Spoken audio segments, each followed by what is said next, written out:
আন্নাউমু কাল মাউত, ঘুম মৃত্যুর মতো।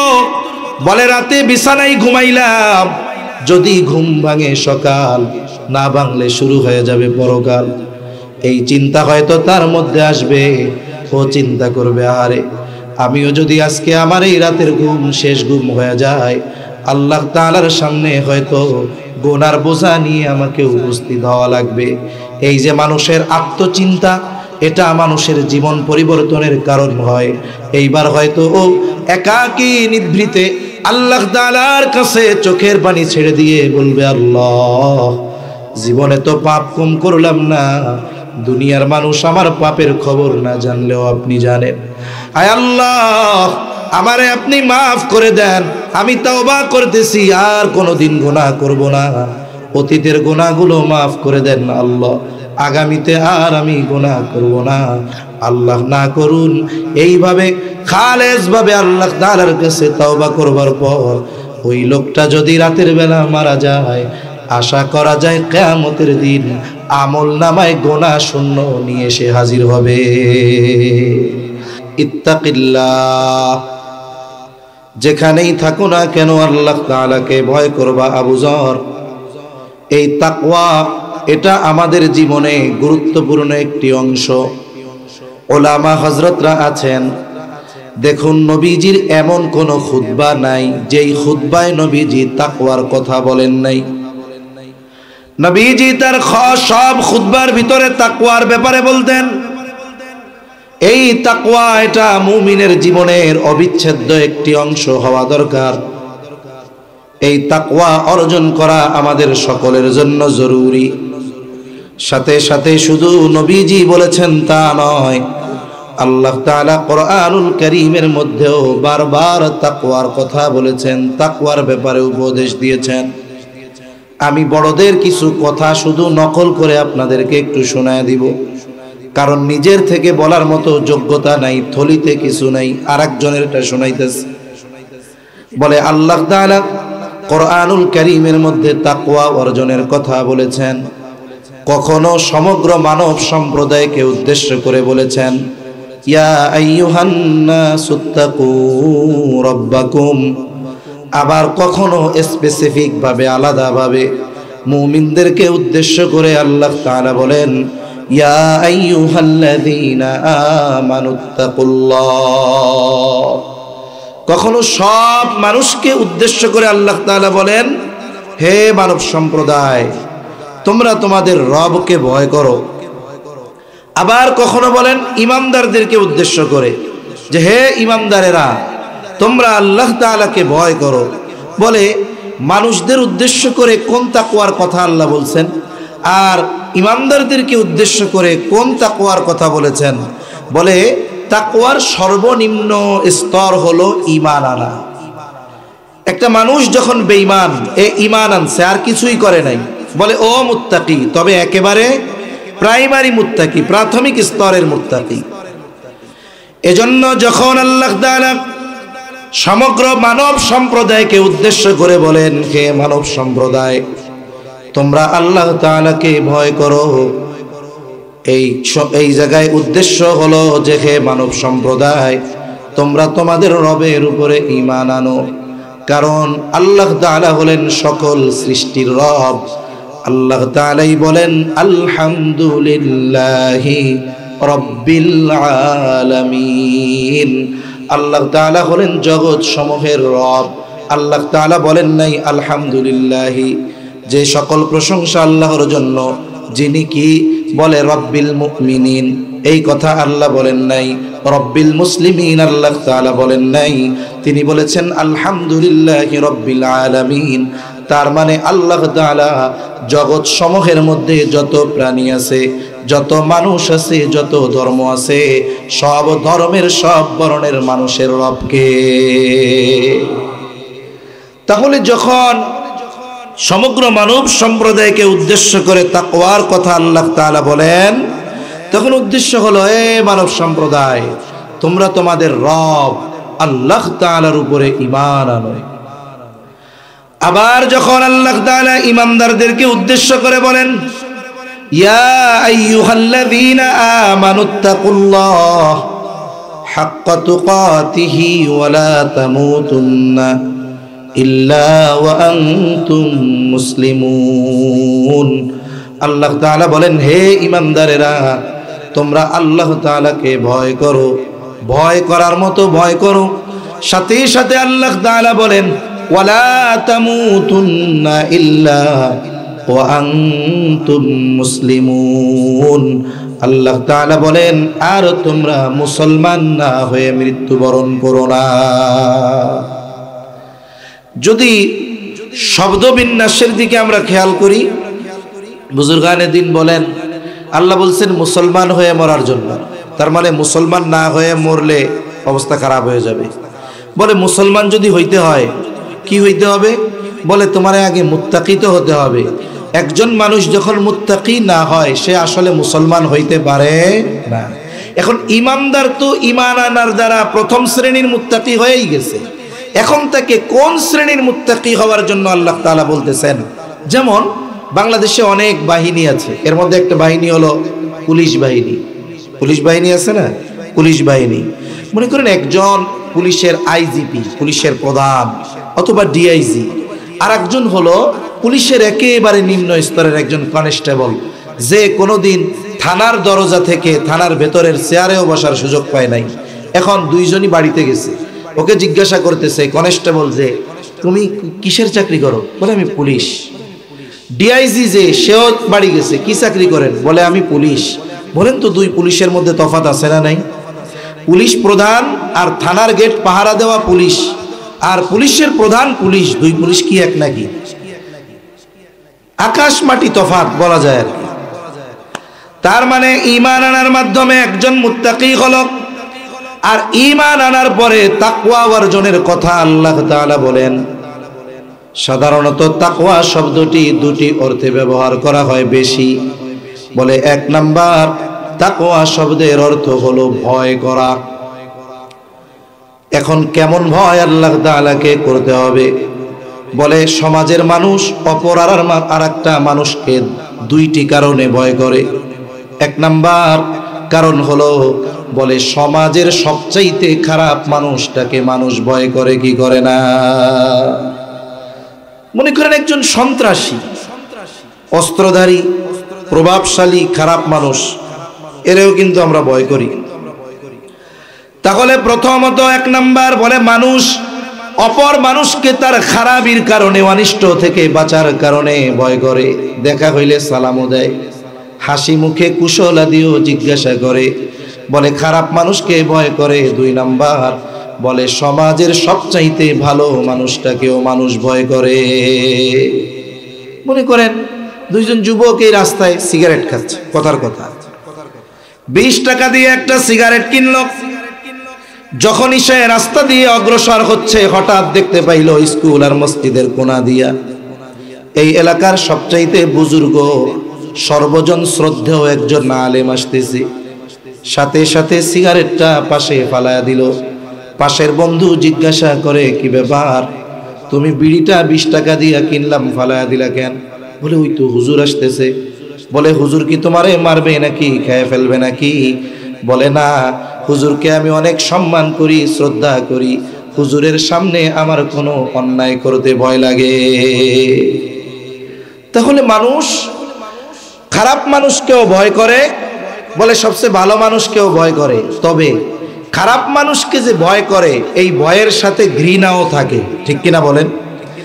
ভালো মানুষকে যে ভয় করে, এই ভয়ের সাথে ঘৃণা থাকে না, এই ভয়ের সাথে ভালোবাসা থাকে, এই ভয়ের সাথে সম্মান থাকে। তার মানে একজনকে মানুষ ভালোবেসে ভয় করে, তার আজমত, তার সম্মান, তার মর্যাদার কারণে তাকে ভয় করে, তবে এই ভয়ের সাথে তাকে ভালোবাসা। বলে আরেকজনকে ভয় করে, বলে তার খারাপির কারণে ভয় করে, এই ভয়ের মধ্যে সম্মান, মর্যাদা, ভালোবাসা নয়, বরং ঘৃণা থাকে, ঠিক কিনা বলেন? এখন বলেন তো, বান্দা আল্লাহকে ভয় করবে, এই ভয়ের সাথে ভালোবাসা থাকবে কি থাকবে না? তাহলে আল্লাহ তাআলাকে বান্দা ভয় কোন প্রকারের করবে, বুঝতে পারছেন তো? তাহলে তাকওয়ার একটা অর্থ, বলে ভয় করা। ভয় করা, বান্দা আল্লাহ তাআলাকে ভয় করবে আল্লাহর আজমতের দিকে খেয়াল করে। বলে এই ভয়ের মধ্যে থাকবে মহব্বত, ভালোবাসা। তাকওয়ার আরেক অর্থ বলে বেঁচে থাকা, বিরত থাকা। কিসের থেকে বেঁচে থাকবে, বিরত থাকবে? বলে আল্লাহ তাআলা বান্দাকে যেই কাজগুলো করতে মানা করেছে সকল নিষেধ সমূহ থেকে বেঁচে থাকার নাম হলো তাকওয়া। এখন আসেন এই দুইটা শব্দের সমন্বয়ে যদি আমরা ঘটাই কি অর্থ হয়? বলে আল্লাহ তাআলাকে ভালোবেসে তার নিষেধ সমূহ থেকে বেঁচে থাকার নাম হলো তাকওয়া।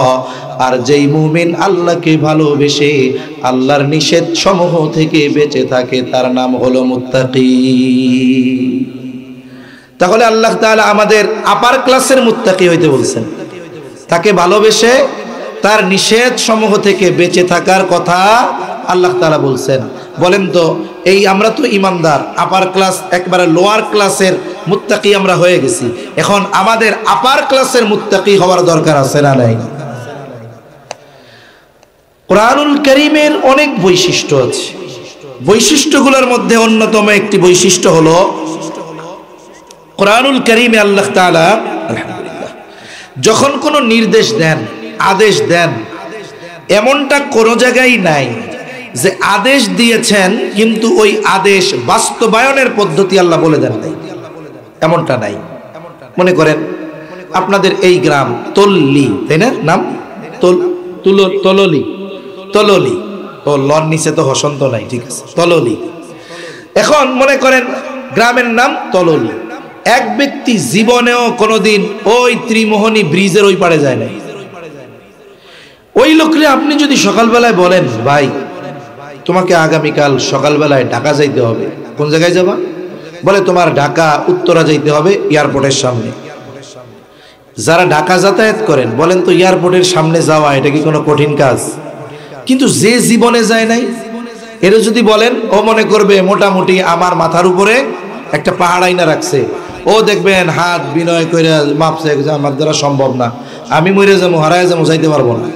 আপনি তখন তারে বললেন তোমার কোনো চিন্তা নাই, এখান থেকে সুন্দর মতো ওই ত্রিমোহনী যাবা, ওই পার থেকে একটা সিএনজিতে উঠায় দিব, এক টানে তোমারে মাওনা নামায় দিবে। ওই মাওনা থেকে দেখবা বাসে লেখা আছে যে মাওনা টু ঢাকা, তুমি ওই বাসে উঠবা বা এয়ারপোর্ট ডাক ছাড়বে, তুমি ওই জায়গায় নামবা, আর কোনো কাজ তোমার নাই। বাকি তোমাকে নেওয়ার, ওখান থেকে নিয়ে যাওয়ার সব কিছু বন্দোবস্ত করা আছে। আদেশ করার পরে ঢাকা যাওয়া তার যেমন কঠিন লাগছিল, কিন্তু যাওয়ার পদ্ধতি বলে দেওয়ার পরে আগের মতো কঠিন আছে না মোটামুটি সহজ লাগতেছে? আল্লাহ রাব্বুল আলামিন বান্দাকে শুধু আদেশ করেন এমনটা নয়, বলে আদেশ করার সাথে সাথে ওই আদেশ বাস্তবায়নের পদ্ধতিও যিনি বলে দেন তিনি কে? এটা দুই ধরনের হতে পারে, দুই ধরনের। একটা হলো আদেশ করছেন একেবারে সুস্পষ্টভাবে বলে দিচ্ছেন এটা বাস্তবায়ন এভাবে করবা। আর একটা হলো সুস্পষ্ট নির্দেশনা দেন না ঠিক, কিন্তু সূত্র দিয়ে দেন যে ওইখানে গেলে তুমি এই আদেশ বাস্তবায়ন করতে পারবা। অনেক উপমা দেওয়া যাবে, ওলামা হযরতদের তো বলা উদ্দেশ্য না, ওনারা তো মূলত মাহফিলগুলোতে বসেন বরকতের আশায়। অনেক আওয়াম সাধারণ মানুষ মনে করে হুজুররা বৈশা বৈশা ওয়াজ শোনে, তাইলে মনে হয় ওই হুজুর যা কইতেছে ওই হুজুররা মনে হয় তা জানে না। বিষয়টা কিন্তু তা না। আপনারা যদি এই ভাবেন যে ওনারা ওয়াজ জানে না এই জন্য শুনতেছে, না না, ওনারা তো চালাক, ওনারা জানে যে এই মাহফিলে যা বলা হবে, যে বলবে তার চাইতেও ভালো জাননেওয়ালা বলনেওয়ালা এখানে আছে, কিন্তু এরপরেও কেন বৈশা থাকে? যে ওনারা জানে, ওনারা তো হাদিস পড়েছে, পড়ায় যে এই মজলিসটা এখন এমন এক মজলিস হয়ে গেছে, বলে চারদিক ফিরিস্তা ঘিরা রাখছে, ফাঁকা জায়গা দিয়ে আল্লাহর রহমত বর্ষিত হচ্ছে, এই রহমতের আশায় ওনারা বৈশা থাকে। এই জন্য ওনারা বসে, ওনারা জানে না এই জন্য না।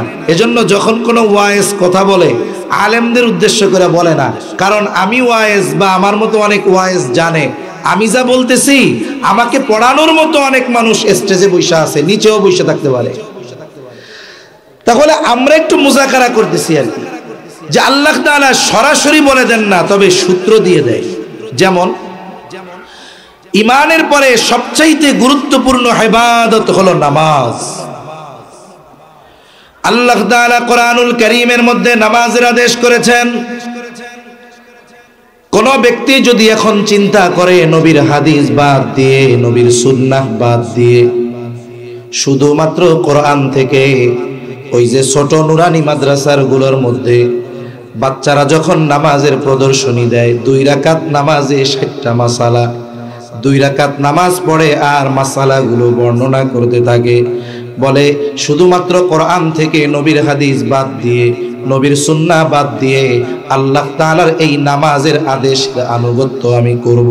বলেন তো, নবীর সুন্নাহ হাদিস বাদ দিয়ে কিয়ামত পর্যন্ত যদি শুধু কোরআন থেকে 2 রাকাত নামাজ যেভাবে আমরা ফজরের সময় পড়ি, যদি চেষ্টা করে কিয়ামত পর্যন্ত যদি হায়াত পায়, নবীর হাদিস সুন্নাহ বাদ দিয়ে শুধু কোরআন থেকে 2 রাকাত নামাজের পদ্ধতি বের করতে পারবে কিনা? কোনোদিন সম্ভব না। নামাজের রাকাত সমূহ বলে তাও বের করতে পারবে না। কোন ওয়াক্তে নামাজ কয় রাকাত কোরআনে সুস্পষ্ট ভাবে নাই। এখন আল্লাহ তাআলা আদেশ করলেন নামাজের, তার এই আদেশ আমরা কেমনে বাস্তবায়ন করব? অনেক সূত্র আল্লাহ তাআলা দিয়ে দিয়েছেন। এর মধ্যে একটা সূত্র, আমরা যদি আল্লাহ তাআলাকে বলি, আল্লাহ আপনি যে আদেশ করলেন, আপনার এই আদেশের আনুগত্য আমরা কেমনে করব? আল্লাহ তাআলা বলে, শুনে নাও, মাইয়ুতি'র রাসূলা ফাকাদ আতা আল্লাহ। আরে আমার রাসূলের আনুগত্য যদি করো, তাহলে আমি আল্লাহর আনুগত্য করা হয়ে যাবে। এখানে আল্লাহ ইঙ্গিত দিয়ে দিছে যে শোনো, আমার আনুগত্য যদি পরিপূর্ণভাবে করতে হয়, আমার রাসূলের আনুগত্য করতে হবে। এজন্য নবীজিও কেমন জানি বলেন, আরে কোরআনে নামাজের আদেশ, এখন শিখবা কোথায়?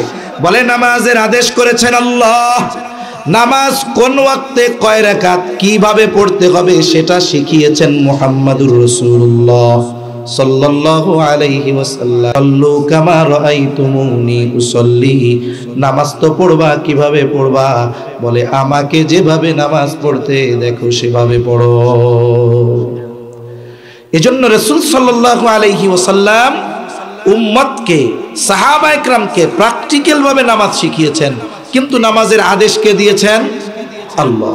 তাহলে কোরআনে আল্লাহ তাআলা যে আদেশগুলো করেন, এই আদেশ বাস্তবায়নের পদ্ধতি 2 ধরনের হয়। একটা হলো আল্লাহ তাআলা এটাকে সুস্পষ্টভাবে বলে দেন, আরেকটা হলো সুস্পষ্টভাবে বলে দেন না, তবে ইঙ্গিত দিয়ে দেন যে আমার এই আদেশটা বাস্তবায়ন করার জন্য ওই জায়গায় যাইতে হবে। তাহলে নামাজের আদেশ আল্লাহ তাআলা করেছেন, তবে নামাজ কিভাবে কোরআনে পড়তে হবে আল্লাহ বলেন নাই, তবে ইঙ্গিত দিয়ে দিছেন কিভাবে এই আদেশ বাস্তবায়ন করবা, এটা আমার হাবিব থেকে শিখে নাও। সুবহান। আরেকটা উদাহরণ দেই, মনে করেন নামাজে বাহিরে ভেতরে 13 ফরজের একটা ফরজ রুকু করা।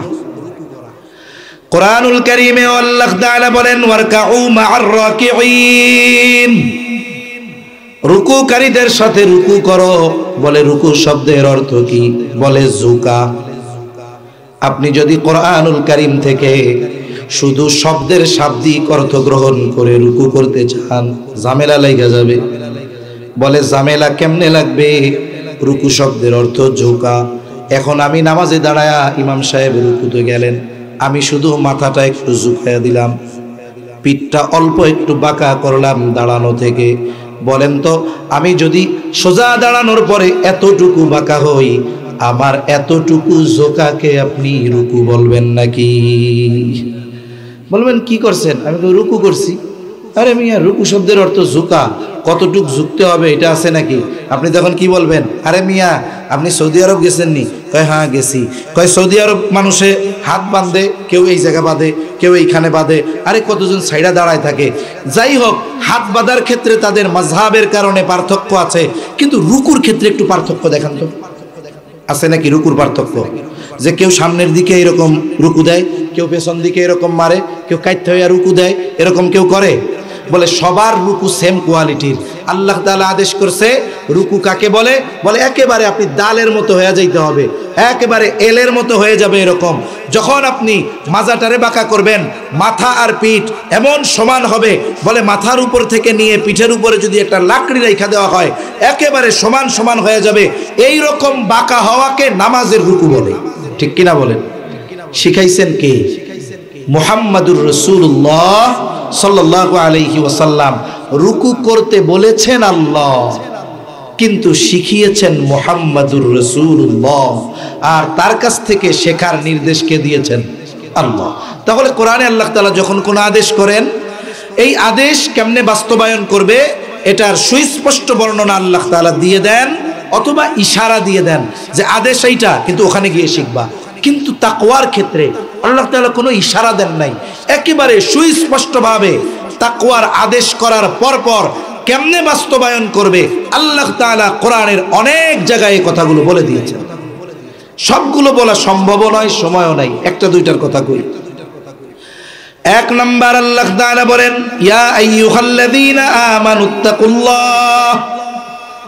আল্লাহ তাআলা বলেন, হে ঈমানদারেরা তোমরা মুত্তাকি হয়ে যাও। আমরা জিজ্ঞাসা করলাম, আল্লাহ কেমন করে মুত্তাকি হব? মুত্তাকি কে মনে আছে নাকি? কে জবাব দিতে পারবেন? মুত্তাকি কাকে বলে? আওয়াম যারা আছেন, মুত্তাকি কাকে বলে শুরুতে বলছি না? কে জবাব দিতে পারবেন? কারে বলে মুত্তাকি? আছেন কেউ? কারে মুত্তাকি বলে? মনে নাই? আরে আল্লাহকে ভালোবেসে ভয় করে তার নিষেধ গুলো থেকে যে বেঁচে থাকে ওই ব্যক্তি মুত্তাকি। কথা কি বুঝতে পারছেন? চেইন যদি আগের কথা মনে না থাকে তাইলে পরের কথা বললে কি হবে? সকালে কবে হুজুর ওয়াজ করছে, কেমন ওয়াজ? সেই ওয়াজ। একটু কও না কি ওয়াজ? সেই ওয়াজ। কিন্তু কি ওয়াজ করছে এটা আর কইতে পারে না। এজন্য আমার পরের কথা বোঝার জন্য আগের কথা মনে রাখতে হবে, এটা সব সময় দরকার। এখন আমি বললাম যে আল্লাহ বললেন মুত্তাকি হও, আমি আগেই আপনাদের কিন্তু বলে দিয়েছি যে মুত্তাকি কে, তাকওয়া কি, বুজুর্গানে দ্বীনের কথা নকল করে বলে দিলাম। এখন আপনি যদি এটা জেহেনে না রাখেন পরের কথা বোঝা কি মজা লাগবে না। এখন বলেন মুত্তাকি কে? কে বলতে পারবেন এইবার? এখনো পারবেন না? হ্যাঁ, কে পারবেন? আছেন কেউ? হাত উঁচা করেন, কে পারবেন? বলেন বলেন, হ্যাঁ বলেন, মুত্তাকি কে? হ্যাঁ মাশাআল্লাহ, বসেন। এই ওয়াজ মাহফিলগুলো এগুলো মাঝে মধ্যে জিজ্ঞাসা করার দরকার মনে হইতেছে, যা নাইলে এই বেটারা কষ্ট করে বসে রয়েছে, এদের কিছু উপকার হইল কিনা এটা তো চিন্তা করার দরকার আছে। তাহলে আল্লাহ তাআলা বললেন মুত্তাকি হও। আমরা জিজ্ঞাসা করলাম কিভাবে হব? আল্লাহ রাব্বুল আলামিন বলেন ওয়াকুনু মা'আস সাদিকিন। আল্লাহ তাআলা বলেন সত্যবাদীদের সঙ্গী হয়ে যাও। আল্লাহ তাআলা আবেদিন বলেন নাই, আল্লাহ তাআলা জাকিরিন বলেন নাই। আল্লাহ তাআলা সত্যবাদিতার কথা কেন বললেন? বুজুর্গানে দিন বলেন একটা মানুষ ততক্ষণ পর্যন্ত সাদিকিনদের অন্তর্ভুক্ত হতে পারে না যতক্ষণ না তার মাঝে অন্যান্য ভালো গুণ পরিপূর্ণ পাওয়া যায়। তার মানে যে সাদিক বলে সে আবেদ, যে সাদিক বলে সে জাকির। কারণ জাকির না হইলে, আবেদ না হইলে সাদিক হওয়া তার জন্য সম্ভব ছিল না। একটু গল্প কই, একটু গল্প বলি। মনে করেন কিছু বিষয় আছে, একটা গুণ উল্লেখ করার দ্বারা বাকি অনেক গুণ তার মধ্যে পাওয়া যায়। এখন এক গ্রামে, গ্রাম অঞ্চলগুলোতে এখনো অনেক জায়গায় আছে ম্যাট্রিক আইয়া পাশ করলে মনে করে যে ও অনেক উচ্চ শিক্ষিত। এজন্য আগের দিন যদি কেউ ম্যাট্রিক পাশ করতো, আইয়া পাশ করতো, সাথে সাথে যদি 3-4টা লেটার পাইতো, লেটার মানে 80-র উপরে যদি পাইতো, তাইলে 5 গ্রাম পার হয়ে ওকে দেখতে আসতো যে অমুক গ্রামের অমুক 5টা লেটার পাইয়া ম্যাট্রিক পাশ করছে, চল অনেক উচ্চ শিক্ষিত, একটু দেখে আসি। মানুষে দেখতে আসতো গ্রামে। এখন এইরকম প্রত্যন্ত অঞ্চলের একজন মানুষ সে কোনো মতে শহরে আসছে। শহরে কিন্তু তখনও উচ্চ শিক্ষা ছিল, শহরে আসছে। এখন এই ছেলেটা এখানে শহরে এসে লেখাপড়া করছে, মনে করেন ঢাকা ইউনিভার্সিটিতে ভর্তি হয়েছে, অনার্স করছে, মাস্টার্স শেষ করছে। এখন সে কি করে? সে একটা বিষয়ের উপরে পিএইচডি করতেছে, সাথে সাথে বিসিএস কমপ্লিট করে একটা উচ্চ পদস্থ সরকারি কর্মকর্তা হিসাবে এক জায়গায় সে নিয়োগ পাইছে। তার মানে মোটামুটি বাংলাদেশের সেরা শিক্ষিত ব্যক্তি, ধরেন কথার কথা। এখন ওই লোক তার ওই প্রত্যন্ত অঞ্চলে গেছে। কোন গ্রামে? বলে যেই গ্রামের মুরব্বীরা ম্যাট্রিক আইয়া পাশ করলে অনেক বড় শিক্ষিত পাবে। মানুষজন দলে দলে তাকে দেখতে গেছে যে হায় রে, আমাদের গ্রামে বাংলাদেশের সেরা শিক্ষিত ব্যক্তি আছে, একটু দেখে আসি। সবাই দেখে কুশলাদি বিনিময় করে চলে আসছে। এক মুরব্বী দাঁড়ায় আছে। কোন মুরব্বী? বলে যেই মুরব্বী জানে ম্যাট্রিক আইএ পাশ করলে উচ্চ শিক্ষিত। সবাই চলে গেছে, উনি দাঁড়ায় আছে। এরপরে মুরব্বী গিয়ে ওই লোকের কাছে বলতেছে, বাজান শুনলাম তুমি অনেক বড় শিক্ষিত, তা তুমি কি লেখাপড়া করছো? এখন একজন মানুষ সে যদি ডক্টরেট করে, পিএইচডি করে, সে কি এই কথা বলবে নাকি যে আমি অনে ভর্তি হয়েছিলাম, এরপরে পাশ করছি 2 পাশ করে 3 পাশ করে 4 পাশ করে 5 পাশ করে 6, এবার 6 পাশ করে 7 পাশ করে 8 পাশ করে 9 পাশ করে 2 বছর পরে এসএসসি পরীক্ষা, এরপরে আবার ইন্টারে ভর্তি হয়েছি। এত কথা কি সে বলবে? সে তার হায়ার এডুকেশনের কথাগুলো বলবে যে আমি ঢাকা ইউনিভার্সিটি থেকে অনার্স মাস্টার্স করেছি, এখন এই বিষয়ের উপরে পিএইচডি করতেছি, এরপরে আমি বিসিএস দিয়ে এখন একটা সরকারি জব করতেছি। উনি এই কথাগুলো বলছে। এখন চাচা তো জানে ম্যাট্রিক আইয়া পাশ করলে শিক্ষিত, উনি তো আর এটা কয় নাই। এখন চাচা কপাল গুছায় কয়, বুঝলাম এত পড়া পড়ছো, কিন্তু বাজান তুমি কি ম্যাট্রিক আইয়া পাশ করছিলা? এখন আমারে কোন তো, যেই লোক অনার্স করছে, মাস্টার্স করছে, সে যদি ম্যাট্রিক আইয়া পাশ না করতো, ওই পর্যন্ত যাওয়ার যোগ্যতা তার হইতো নাকি? মনে করেন একজন গ্রামের মানুষ বোঝে না, বড় একজন আলেম আসছে, এখন জিজ্ঞাসা করতেছে, বাবা তুমি কি পড়ালেখা করছো, তোমার নাম কি? মনে করলেন বলল মুফতি আব্দুর রহমান, কথার কথা। এখন উনি যদি জিজ্ঞাসা করে, আমাকে ইমাম সাহেব বলল মাওলানা, তা ওনারা জিজ্ঞাসা করছে তুমি মুফতি হইছো, মৌলানা কি হয়েছিল বাজান? এখন আমারে বলেন তো, কেউ যদি বলে আমি মুফতি, তার মানে সে তো মৌলানা পাশ করেই না এরপরে মুফতি হয়েছে। তাহলে সাদিকিনদের সঙ্গী হওয়ার কথা আল্লাহ বলেছেন। তার মানে বাস্তবে যেই ব্যক্তি সাদেক, সত্যবাদী, তার গুণ অর্জন করতে পেরেছে, বাকি যত ভালো গুণ তার মধ্যে ইনক্লুড আছে, অন্তর্ভুক্ত আছে, বিদায় ওই ব্যক্তি সাদিকিনদের অন্তর্ভুক্ত হতে পেরেছে। মনে রাখবেন, আমি আপনি যদি আপনার চরিত্রকে আপগ্রেড করতে চাই, আমি আপনি আপনার তাকওয়াকে যদি বাড়াতে চাই, বলে মানুষের ক্যারেক্টার লেভেল বাড়ানোর আর কমানোর পদ্ধতি আছে। কি করবেন? মনে করেন আমার ক্যারেক্টার লেভেল হলো এই জায়গায়, আমি চাই আমার চারিত্রিক উন্নতা আরো উন্নত হবে, আমি চাই আমার আমল আমি আরো বাড়াবো, আমি আমার ইলম বাড়াবো, তাকওয়া বাড়াবো। আমার চারিত্রিক লেভেল যদি এইখানে থাকে, আমাকে সঙ্গী যাকে নির্বাচন করতে হবে, তার চারিত্রিক লেভেল কমপক্ষে আমার এত উপরে থাকতে হবে, সে আমার চেয়ে বেশি ভালো। তাইলে কি হবে? আমি তার সাথে মেশার কারণে আমার চরিত্র আপ হবে। সঙ্গের প্রভাব আছে, কয় সঙ্গ দোষে লোহাও বাসে। কিন্তু আমার চরিত্র এই জায়গায়, আমি মিশি আমার চেয়ে খারাপ চরিত্রের একজনের কাছে, তাহলে কি হবে? বলে আমার চরিত্র আস্তে আস্তে ডাউন হবে। এই জন্য দেখেন, সঙ্গের একটা প্রভাব আছে, আর একটা প্রবাদ আছে, সৎ সঙ্গ স্বর্গবাস, অসৎ সঙ্গ সর্বনাশ।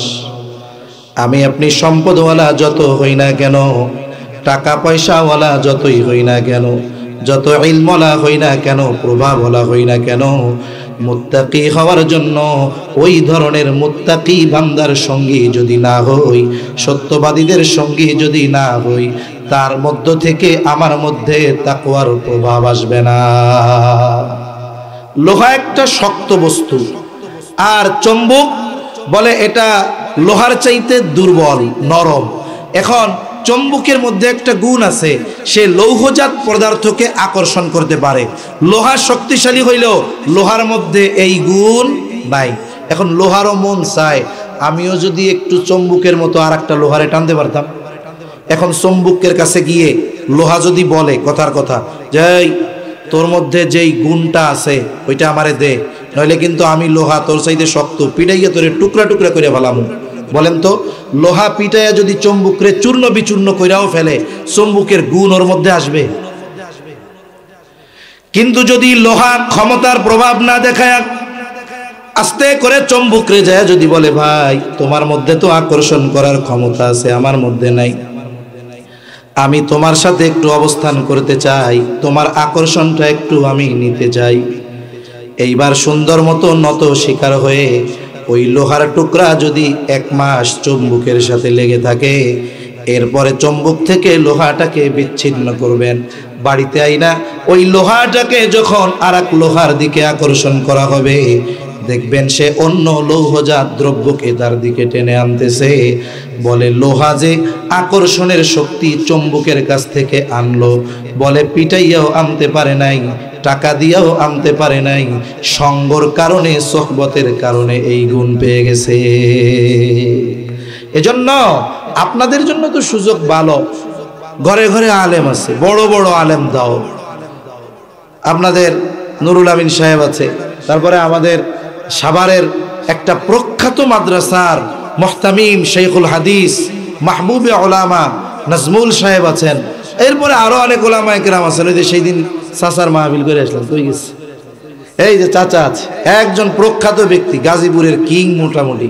এই যে বড় বড় উলামা একরাম আছে, আপনারা এনাদের সাথে সম্পর্ক রাখেন। এলাকায় মাদ্রাসা আছে, ভালো ভালো প্রতিষ্ঠান, ওনাদের সাথে সম্পর্ক রাখেন। তাহলে কি হবে? আমার আপনার জীবনটা ওই যে ওনারা তাকওয়ার দিক দিয়ে আমার চেয়ে ভালো, ওনার সাথে সম্পর্ক হওয়ার কারণে আমাদের কি হবে? আমার তাকওয়া আপগ্রেড হতে থাকবে। তাহলে 1 নাম্বার আল্লাহ তাআলা বলেন ওয়াকুনু মা'আস সাদিকিন। আরেকটা পদ্ধতি আল্লাহ তাআলার কাছ থেকে জেনে নেই। আল্লাহ তাআলা বলেন ইয়া আইয়ুহাল্লাযীনা আমানুত্তাকুল্লাহ, হে ঈমানদারেরা তোমরা মুত্তাকি হও। আমরা যদি জিজ্ঞাসা করি আল্লাহ কেমন করে মুত্তাকি হব, আল্লাহ তাআলা বলেন ওয়াল তানজুর নাফসুম মা কদ্দামাত লিগাদ। আল্লাহ তাআলা বলে বান্দা তুমি নিজের দিকে নজর দাও, আগামীর জন্য তুমি কি প্রেরণ করেছো। আগামী মানে ফিউচার, আগামী মানে হলো ভবিষ্যৎ। তার মানে তুমি নিজের দিকে নজর দাও, ভবিষ্যতের জন্য তুমি কি প্রেরণ করেছো। ভবিষ্যৎ তো আমি যে কথা বলতে চাই আর কি, বুজুর্গানে দিনের কথা বলে, ওনারা বলেন ভবিষ্যৎ তো আমাদের 2 ধরনের। কয় ধরনের? একটা নিকট অতীত, দূরবর্তী অতীত। এই দিক খেয়াল করে না। বলে ভবিষ্যৎ আমাদের 2 ধরনের। বলে একটা হলো অনিশ্চিত ভবিষ্যৎ, একটা হলো সুনিশ্চিত ভবিষ্যৎ। কিন্তু আফসোসের ব্যাপার, আল্লাহ তাআলা তো নজর দিতে বলেছেন অনিশ্চিত ভবিষ্যতের দিকে না সুনিশ্চিত ভবিষ্যতের দিকে। কিন্তু আমরা অনিশ্চিত ভবিষ্যৎ নিয়ে চিন্তিত বেশি। খালি আমি একা না, আমার আত্মীয় স্বজনও আমার অনিশ্চিত ভবিষ্যৎ নিয়ে চিন্তিত বেশি। যেমন একজন ছেলে সরকারি চাকরি করছে, আর্মিতে ভর্তি হয়েছে, চাকরি করেছে 20 বছর বয়সে, চাকরি স্টার্ট বলে কয় বছর পর্যন্ত করবে? 62 বছর, তাই না? সরকারি চাকরি 62 বছর। এখন ওর যেই মাস থেকে বেতন শুরু হয়, বলেন তো পূর্ণ বেতন গভর্নমেন্ট ওকে দিয়ে দেয় নাকি বেতনের উপরে নির্ভর করে একটা পার্সেন্ট কাইটা রাখে? কাইটা রাখে না? এটা কি যখন চাই তখন দিবে? কোন সময় দিবে? বলে চাকরি শেষ হওয়ার পরে, রিটায়ারমেন্টে যাওয়ার পরে দেওয়া হবে। কেমন যেন গভর্নমেন্ট তাকে বলে তুমি যে 40 বছর 30 বছর আমার অধীনে চাকরি করবা, চিন্তার কোনো কারণ নাই। চাকরি শেষ 62 বছর বয়স, তুমি বাড়ি যাইবা। বাড়ি গিয়া তুমি তখন বৃদ্ধ, আগের মতো শক্তি নাই, কিচ্ছু নাই, উপার্জন করতে পারবা না। গভর্নমেন্ট কেমন যেন বলে চিন্তা করিও না, আমি তোমার থেকে যেই টাকাগুলো অল্প অল্প করে কেটে জমাচ্ছি, তুমি যখন বাড়িতে যাইবা যেই পরিমাণ টাকা জমবে তার দ্বিগুণ পরিমাণ তোমাকে দিয়ে আমি বাড়ি পাঠাবো। কেন? বলে 62 বছরের পরে বাড়ি যায় বৈশা বৈশা খাবা, টেনশন নাই, আবার মাসে মাসে তোমারে কিছু টাকাও দেওয়া হবে, পেনশন দেওয়া হবে তোমারে। তাহলে দেখেন সরকার তার বুড়াকালে ভালো থাকার চিন্তা করে টাকা জমায়, ও নিজে ডিপিএস খুলে। এটা খোলা জায়েজ না না জায়েজ এটা পরের কথা, মানে টাকা জমায়। কেন জমায়? বলে চাকরি তো একদিন থাকবে না, চাকরির পরে যেন নিশ্চিন্তে বসে বসে খেতে পারি, এই জন্য জমাই। এখন বলেন তো সরকারও টাকা জমায়, সেও জমায় ভবিষ্যতে ভালো থাকার জন্য। এই যেই ভবিষ্যতে ভালো থাকার জন্য টাকা জমায়, এই ভবিষ্যৎ তার জন্য অনিশ্চিত নাকি সুনিশ্চিত? ওই পর্যন্ত বাঁচবে কিনা এর কোনো গ্যারান্টি নাই, অথচ ওই সময় কি খাবে এটা নিয়ে টেনশনে শেষ। অথচ আল্লাহ তাআলা আমাদেরকে সুনিশ্চিত ভবিষ্যতের দিকে নজর দিতে বলেছেন। বলে সুনিশ্চিত ভবিষ্যৎ কি? বলে সুনিশ্চিত ভবিষ্যৎ হলো কবর, সুনিশ্চিত ভবিষ্যৎ হলো হাসর, সুনিশ্চিত ভবিষ্যৎ হলো জান্নাত অথবা জাহান্নাম। এই পরকাল হলো সুনিশ্চিত ভবিষ্যৎ। আল্লাহ তাআলা কেমন যেন বলে, বান্দা তুমি তোমার নিজের দিকে নজর দাও, সুনিশ্চিত ভালো ভবিষ্যতে অনন্তকাল ভালো থাকার জন্য তুমি কি পাঠাইছো। এই হিসাব করা আমাদের সকলের দরকার। এজন্য বুজুর্গানে দিন মুহাসাবার কথা বলেন, হিসাবের কথা বলেন, মানে টাকা পয়সার হিসাবের কথা না। কিন্তু আবার আমরা তো হিসাব বলতে বুঝি টাকা পয়সার হিসাব মনে হয়, না না, জীবনের হিসাব করার দরকার। আমার গোনার ভালো কাজের হিসাব আমার করা দরকার। আপনাদের বাজারে বড় ব্যবসায়ী আছে না, সবাই তো আর বড় ব্যবসায়ী না, সব ব্যবসায়ী সফল হয় না। কিছু ব্যবসায়ী আছে অল্প পুঁজি নিয়ে পরিশ্রম করে নিয়মতান্ত্রিকতার সাথে বিজনেস করার কারণে 100 টাকার পুঁজিওয়ালা এক সময় কোটি টাকার পুঁজিওয়ালা হয়ে যায়। আবার কতজন দেখছি বাপ বিদেশ থেকে আসছে কোটি টাকা নিয়ে, পোলা বেকার, বিবাহ শাদী কেউ দেয় না। এখন পোলা কয় আব্বা চাকরি বাকরি তো হবে না, এক কাজ করেন আমার এই ত্রিমোহনী বাজারে 50 লাখ টাকা দিয়ে একটা দোকান উঠায় দেন। সুন্দর মতো 50 লাখ টাকা দিয়ে দোকান সুন্দর মতো বইরা দিছে, কিন্তু ছেলে তো এক্সপিরিয়েন্স নাই ব্যবসার, সে তো পরিশ্রম করে ব্যবসায়ী হয় নাই। এই 50 লাখ টাকার পুঁজি নিয়ে বসছে, 1 বছর পর দোকানে খালি তাক দেখা যায়, মালের কোনো খবর নেই। আছে না নাই? আবার আরেকজন 100 টাকার পুঁজি নিয়ে শুরু করছে, 20 বছর পরে সে আজকে কোটি টাকার মালিক। সেই দিন দেখতেছিলাম একজনের গল্প, একজন আলেম তার ইন্টারভিউ নিচ্ছে, বলে করোনার মধ্যে সে 2500 টাকার পুঁজি দিয়ে ব্যবসা শুরু করছে। তাকে জিজ্ঞাসা করছে, এখন আপনার এই বিজনেস ভ্যালু কত? তার মানে আপনার কত টাকার পুঁজি আছে? বলে আমার বিজনেস ভ্যালু এখন 1 কোটি টাকা। শুরু করছেন কত দিয়া? বলে 2500 টাকা দিয়ে। তার পরিশ্রম অধ্যবসায় তাকে এক সময় যুগ ঘোরা লাগে নাই, কয়েক বছরের মধ্যে তার পুঁজি কোটি টাকা হয়ে গেছে। এই যে বাজারের ব্যবসায়ীরা হুট করে বড় হয়ে যায়, বড় ব্যবসায়ী হয় নাই। ব্যবসা যারা করে এই ব্যবসায়ীরা, দোকান যদি মার্কেট যদি 10টায় বন্ধ হয়, সে 9টার সময় দোকানের শাটার নামিয়ে দেয়। 1 ঘন্টা ভেতরে বসে বসে হিসাব করে। কি হিসাব করে? 4 ধরনের হিসাব করে। কয় ধরনের? 4 ধরনের। 1 নাম্বার, আজকে বেচা কেনা কত হলো, হিসাব করে দেখে বাকি আর নগদ মিলে আজকের বেচা কেনা 1 লক্ষ টাকা।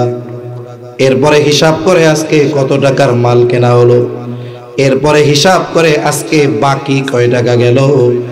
এই সব কিছুর সমন্বয়ে হিসাব করে আজকের বেচা কেনার মাধ্যমে আমার লাভ কত হলো। কারণ যে ব্যবসা করে এক্সপার্ট, অভিজ্ঞ, মুদি দোকানদার, ওনাকে গিয়ে জিজ্ঞাসা করবেন তোমার যে মালামালগুলো আছে এগুলো যদি 1 লক্ষ টাকা নগদ বিক্রি হয় কত লাভ হইতে পারে? ও হয়তো বলবে 15,000। ও যা বলবে এটার 19-20 হতে পারে, অনেক ডিস্টেন্স হবে না। রড সিমেন্ট ব্যবসায়ীরা যদি জিজ্ঞাসা করেন 1 লাখ টাকায় কত টাকা লাভ হবে, ও একেবারে যথাযথভাবে বলবে যে আমার 20,000 25,000 টাকা লাভ হবে। এখন দোকানদার হিসাব করে দেখে 1 লক্ষ টাকা বিক্রয়, কিন্তু এর মধ্যে 25,000 টাকা বাকি। তার হিসাব হলো 1 লক্ষ বিক্রয় হলে 20,000 টাকা লাভ হয়। এখন বলেন তো 1 লাখ বিক্রয় হয়েছে বাকি আর নগদ দিয়া, বাকি 25,000 নগদ 75,000। 1 লাখ যদি সেল হয় লাভ হয় 20,000। কিন্তু আজকের দিনের হিসাব টান দেওয়ার পরে দেখা যাবে যে আজকের দিনের যেই লাভের টাকা সেটা তার পকেটে নাই। কারণ লাভ 1 লাখে যদি 25,000 20,000 হয়, 25,000 যদি বাকি যায়, লাভের 20,000 তো গেছে, সাথে সাথে তার মোট পুঁজি এটা থেকেও 5,000 পাবলিকের পকেটে। আর মানুষের অভ্যাস এরকম। আমাদের দোকান ছিল ঢাকায়, এখনো মনে হয় 50-60,000 টাকা মানুষের কাছে পাবো, বাকি টাকা সহজে কেউ দিতে চায় না। এখন ও চিন্তা করতেছে এই গতিতে যদি প্রতি মাসে প্রতিদিন 1 লাখ সেল হয়, যে প্রতিদিন 25,000 বাকি 75,000 নগদ, তাইলে মাস শেষে তো আমার ব্যবসায়ী থাকবে না। এবারও কি করে, সব হিসাবের পরে কর্মচারীদের সামনে নিয়ে ব্রিফিং দেয়, বলে এই শোনো, আগামীকালকে থেকে আমার 1 লক্ষ টাকা বেচা কেনা লাগবে না, আমার 50,000 টাকা বেচা কেনা হোক। এটা হইতে হবে নগদ। 50,000 লাভ হবে, বিক্রি হবে, আমার 10,000 লাভ থাকবে। আমার 1 লাখ বেচা কেনা কইরা 25,000 লাভ দিয়া বাকি 20,000 লাভ করার দরকার নাই। শোনো, আগামীকাল থেকে যদি আমার আব্বাও বাকি চায়, খবরদার 1 টাকাও বাকি দিবা না। এই বলে দোকান বন্ধ করে বাড়ি চলে গেল। কি হলো? এই হিসাবের ফলাফলটা কি? এই হিসাবের পরে আগামী দিনের কর্মপন্থা নির্ধারিত হলো যে আগামীকাল সে তার ব্যবসা কিভাবে পরিচালনা করবে। অনুরূপভাবে প্রত্যেকটা মানুষ রাতে যখন বিছানায় ঘুমাবে, একেবারে শেষ সময় সে চিন্তা করবে, আজকে দিনে আমার ভালো কাজ কত, আমার মন্দ কাজ কত। এখন হিসাব করছে, ভালো কাজ বেশি, মন্দ কাজ কম, তাহলে বোঝা গেল মোটামুটি ঠিক আছে। আগামী দিন থেকে মন্দ কাজ আরো কমানোর চেষ্টা করবে। আর হিসাব করার পর যদি দেখা যায় আজকে গোনার কাজ বেশি, নেকির কাজ কম, হয়তো তখন তার অন্তরের মধ্যে চিন্তা আসবে, আহারে আমার জীবনের গোটা হিসাবটা যদি এমন হয় যে গোনার পাল্লা বেশি ভারী আর নেকির পাল্লা হালকা। কত মানুষ এই রাতে ঘুমায়, সকালবেলায় আর ঘুম থেকে উঠতে পারে না। কারণ হাজারো মানুষের ঘটনা এমন, রাতের বেলা সুস্থ বিছানায় ঘুমিয়েছে, সকালবেলা মানুষ ডাকাডাকি করে উঠে না। দরজা ভেঙে ভেতরে ঢুকার পরে দেখা হয় রাতে সুস্থ যেই মানুষটা শুয়েছিল এখন আর সে দুনিয়ায় নাই। ঘুমকে বলা হয় মৃত্যুর মতো, আন্নাউমু কাল মাউত। ঘুম মৃত্যুর মতো। বলে রাতে বিছানায় ঘুমাইলাম, যদি ঘুম ভাঙে সকাল, না ভাঙলে শুরু হয়ে যাবে পরকাল। এই চিন্তা হয়তো তার মধ্যে আসবে। ও চিন্তা করবে, আরে আমিও যদি আজকে আমার এই রাতের ঘুম শেষ ঘুম হয়ে যায়, আল্লাহ তাআলার সামনে হয়তো গোনার বোঝা নিয়ে আমাকে উপস্থিত হওয়া লাগবে। এই যে মানুষের আত্মচিন্তা, এটা মানুষের জীবন পরিবর্তনের কারণ হয়। এইবার হয়তো ও একাকী নিভৃতে আল্লাহ তাআলার কাছে চোখের পানি ছেড়ে দিয়ে বলবে, আল্লাহ জীবনে তো পাপ কম করলাম না, দুনিয়ার মানুষ আমার পাপের খবর না জানলেও আপনি জানেন।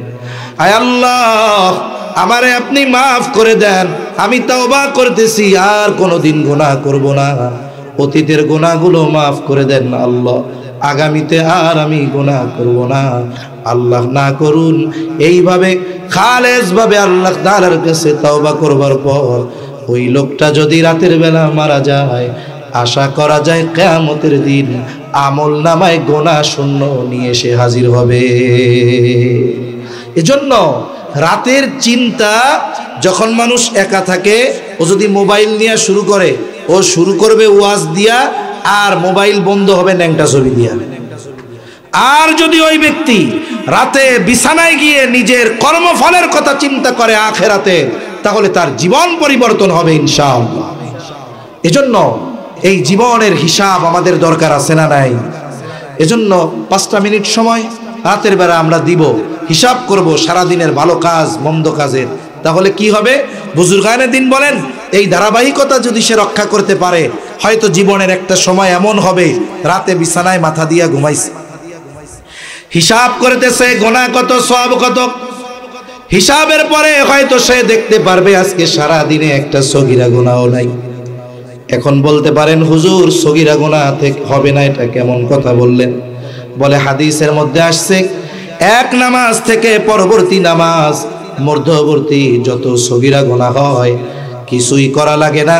ফজরের নামাজ পড়েছে জোহর পর্যন্ত, সগীরা গুনাহ যত হইছে, জোহরের নামাজ পড়ার সাথে সাথে আল্লাহ তাআলা ফজরের পর থেকে নিয়ে জোহর পর্যন্ত সকল সগীরা গুনাহগুলো আল্লাহ মাফ করে দেয়। জোহর পড়লো, এরপরে আসর পড়ছে, বলে এই 2 নামাজের মধ্যবর্তী সময় যত সগীরা গুনাহ সব আল্লাহ মাফ করে দেয়। বলে মাগরিব পড়েছে, আসর থেকে নিয়ে মাগরিব পর্যন্ত যত সগীরা গুনাহ আল্লাহ মাফ করে দেয়। বলে এশা পড়েছে, মাগরিব থেকে এশা পর্যন্ত যত সগীরা গুনাহ আল্লাহ মাফ করে দেয়। আল্লাহর বান্দা এশার নামাজ পড়বার পর গুনাহ করার সুযোগ নাই, রাতে খেয়ে বিছানায় শুয়ে পড়ে আর হিসাব করে দেখে, এই হিসাব অনুযায়ী সারা দিনে তার কবিরা গুনাহ তো বহুদূর, একটা সগীরা গুনাহ তার আমল নামায় বাকি নাই। এরকম পরিশুদ্ধ জীবন আমরা চাইতো? যদি চাই তাহলে জীবনের হিসাব করতে হবে। এজন্য হিসাবী মানুষ যারা, এরা সহজে ঠকে না, এরা জীবনে ব্যবসায় লস করে না। আমরাও আমাদের ব্যবসা, হায়াতের ব্যবসায় লস হবে না আমরা যদি আমাদের কর্মের হিসাব করি। আল্লাহ তৌফিক দান করেন। তাহলে নবীজি 1 নম্বর বলেছেন, আবু যর যেখানে ভয় করবা। এখন বলেন তো, যেই লোকটার মধ্যে এই চিন্তা যে আমার আল্লাহ আমাকে দেখতেছে, আমার আল্লাহ আমাকে জানে, আমি আমার জীবনের হিসাবগুলো করতেছি, এই লোক যেখানেই থাকুক না কেন তার দ্বারা কখনো গুনাহ সংগঠিত আশা করা যায় হবে না। এখন এই পৃথিবীতে এমন একটু জায়গা নাই যেই জায়গায় আমি আপনি গুনাহ করে গুনাহটারে লুকায় ফেলতে পারবো? আছে নাকি এরকম? এমন কোন জায়গা আছে যেখানে গিয়ে গুনাহ করলে আল্লাহ দেখবে না? এমন কোন জায়গা আছে? নাই। হযরত লোকমান তার সন্তানকে উপদেশ দিচ্ছে, ইয়া বুনাইয়া ইন্নাহা ইন তাকু মিসকালা হাববাতিন মিন খারদাল ফাতাকুন ফি সখরাতিন আও ফিস সামাওয়াত আও ফিল আরদি ইয়াতি বিহাল্লাহ। হযরত লোকমান তার সন্তানকে বলে, ও আমার সন্তান, তোমার ওই আমলটা যেটা সরিষা দানা পরিমাণ, ওই আমলটা যদি তুমি কোনো পাথরের মধ্যেও করো, আসমানেও করো, জমিনেও যদি করো, যেখানেই করো না কেন, তোমার আমলটা যিনি হাজির করবেন তিনি কে? কিয়ামতে আল্লাহ তাআলা শুধু কর্মকে হাজির করবেন না, কর্তাকেও হাজির করবেন। যিনি করেছেন তাকেও হাজির করবেন, তার কর্মকেও আল্লাহ তাআলা হাজির করবেন। তাহলে এই বিশ্বাস যদি আমার আপনার অন্তরে থাকে যে আমি পাথরের মধ্যে গুনাহ করলেও আল্লাহ তাআলা দেখবে, এই বিশ্বাস যার অন্তরে আছে, ওই যুবক সে দরজা আটকিয়ে 4 দেয়ালের মাঝে মোবাইল ছেড়ে দিয়ে গুনাহ করবে না। ওর চিন্তা কি, আমাকে দেখে কে? জোরে বলেন না কে? এজন্য তাকওয়া অর্জনের জন্য এই 3টা বিষয় আমরা মাথায় রাখি। একটা হলো যে ভালো সঙ্গী গ্রহণ করি, 2 নাম্বার জীবনের হিসাব করি, 3 নাম্বার এই বিশ্বাস দৃঢ়ভাবে গেঁথে নেই যে আমার সব কর্ম আল্লাহ তাআলা দেখেন, ফাঁকি দেওয়ার কোনো উপায় নাই। এটা যদি হয় তাহলে নবীজির ওই নসিহত, যেখানেই থাকো না কেন আল্লাহকে ভালোবাসা গুনার থেকে বাইচা থাকো, বলে এই গুণ আমাদের অর্জন হবে ইনশাআল্লাহ। 2 নাম্বার নবীজি বলেন, ওয়াতবি'is সাইয়্যাতাল হাসানাতা তামহুহা। আল্লাহ তাআলা বলেন, তোমার দ্বারা যদি কখনো মন্দ কাজ হয়ে যায়, তুমি নেকের কাজ করো, ভালো কাজ করো। কেন ভালো কাজ করবা? আল্লাহর নবী বলেন, তামহুহা, ওই ভালো কাজ মন্দ কাজটাকে মিটায় দেয়। আল্লাহ তাআলাও বলেন, ইন্নাল হাসানাতি ইউযহিবুনাস সাইয়্যাত। এই জন্য যদি আমার আপনার দ্বারা মন্দ কাজ হয়, ওর উপরে অটল না থেকে ভালো কাজ যদি করি, আল্লাহ তাআলা আমার মন্দ কাজকে মুইসা দিবে, মিটায়া দিবে। বলে তবে ভালো কাজটা ওই পরিমাণ ভালো হতে হবে, মন্দ কাজটা যেই পরিমাণ, মন্দ কাজ যেমন বলে ভালো কাজটাও তেমন হবে। মনে করেন আমার দ্বারা মন্দ কাজটা সংগঠিত হইল কি? বলে আমি একজন বড় মানুষ, তার সাথে খারাপ আচরণ করেছি। বলে এই ক্ষেত্রে ভালো কাজ কি হবে? বলে আমি ছোট ওই বড়র কাছে গিয়ে ক্ষমা চাওয়া। কবিরা গুনাহ হয়ে গেছে, বলে তাওবা করা ভালো কাজ। এই জন্য মন্দ কাজ যেমন তার বিপরীতে ভালো কাজ তেমন হইতে হবে। অনেক মানুষ মনে করে আমার দ্বারা এত মন্দ কাজ হয়েছে, পাপের কাজ হয়েছে, আল্লাহ তাআলা হয়তো আমারে মাফ করবে না। খবরদার, আল্লাহ তাআলা বলেন, লা তাকনাতু মির রাহমাতিল্লাহ। আল্লাহ তাআলা বলেন, তোমরা আমার রহমত থেকে নিরাশ হইও না। কারণ আমার আপনার পাপ যত বেশি হোক না কেন, আল্লাহ তাআলার দয়া রহমত থেকে কখনো বেশি নয়। এজন্য অনেক মানুষ পাপাচারে লিপ্ত হয়ে হতাশায় ভুগে, যে আমার মনে হয় জীবনে আর কিছু করার নাই। না না, দেখেন হাদিসের মধ্যে আসছে, ইন্না লিল্লাহি মিআতা রাহমা, আল্লাহ তাআলার 100 রহমত আছে। বলে ওই 100 রহমত থেকে একটা রহমত আল্লাহ দুনিয়ায় পাঠাইছে সবার জন্য। যত নবী রাসূল আছে, যত প্রাণী আছে, সমুদ্রের হোক, জলের হোক, স্থলের হোক, সবার মধ্যে 1 ভাগ থেকে আল্লাহ তাআলা দয়া রহমত বন্টন করে দিয়েছে। হিংস্র প্রাণী যত হোক, তার মধ্যে মায়া দয়া আছে না নাই? আরে সমাজের নিকৃষ্ট কুকুর, ওরও ওর বাচ্চার জন্য মায়া আছে না নাই? ওই 1 ভাগ থেকে একটা অংশ আমার আপনার নবী পেয়েছে। তাতে অবস্থা কি? বলে কিয়ামতে সবাই বলবে নাফসি, আর নবী বলবে উম্মতি। সুবহানাল্লাহ। বাকি আছে 99 ভাগ। কত ভাগ? নবীজি বলেন আখারাল্লাহু লাহু 99 রাহমাহ, আল্লাহ তাআলা বাকি 99 ভাগ রহমত তার কাছে জমা করে রাখছে। বলে কেন? ইয়াগফিরু বিহি ইবাদাহু ইয়াউমাল কিয়ামাহ, আল্লাহর নবী বলেন ওই 99 ভাগ রহমত দিয়া আল্লাহ তাআলা কিয়ামতের দিন তার গুনাহগার বান্দাদের মাফ করে দিবে। এজন্য আল্লাহ তাআলার দয়া রহমত এত বেশি যেটা নির্ণয় করা আমাদের জন্য সম্ভব নয়। মন্দ কাজ হয়ে গেলে ওর উপরে অটল না থেকে একনিষ্ঠভাবে আল্লাহর কাছে যদি ক্ষমা চাওয়া হয় তাহলে কি হবে? বলে ওই গুনাহ বাদ দিয়া নেক আমল করা শুরু করছে। আল্লাহ বলেন শুরু যেহেতু করছো, তোমার নেক ওই গুনাহগুলো মাফ করে দিলাম, এখন তো খাতা ফাঁকা। বলেন না, ওই জায়গাটাও আমি আল্লাহর নেকের দ্বারা ভরপুর করে দিব। সুবহানাল্লাহ। ফাউলাইকা ইউবাদদিলুল্লাহু সাইয়্যাতিহিম হাসানাত। সুবহানাল্লাহ। এজন্য নবীজি বলেন আবু যর, তোমার দ্বারা মন্দ কাজ হলে ভালো কাজ করবা, কারণ ভালো কাজ মন্দ কাজকে মিটায় দেয়।